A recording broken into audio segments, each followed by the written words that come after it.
অনেক সুন্দর আলুর শাক করেছে উঠানের উপরে।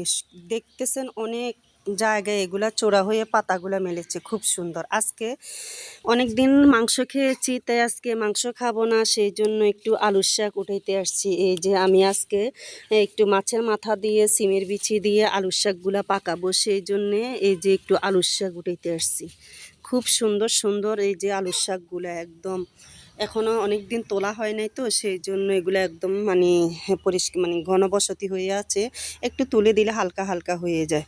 তো যেহেতু অনেক দিন তোলা হয় নাই, বাট মাংস খাওয়া হয়েছে, আজকে একটু সবজি দিয়ে ভাত খাবো। বাট শাক দিয়ে ভাত খাইতে খুব মজা লাগে, ভর্তা দিয়ে, শাক দিয়ে এবং ভাজি বুনা দিয়ে। তো এই যেহেতু আমার ছেলেরা খায় না, সেহেতু আমি একটু অল্প করে পাকাবো আর অল্প করে রান্না করব, কারণ আমার এখন শাশুড়িও বাড়িতে নাই। সেই জন্য আমি নিজে নিজে চিন্তা করলাম একটু শাক পাকাই। তো বেশি মানুষ হলে তো একটু ভালো লাগে, খাইতেও একটু মজা লাগে। তো একা যেহেতু আর কী করবো, সেই জন্য অল্প একটু রান্না করব। এখন আমি শাকগুলো তুলে নিচ্ছি।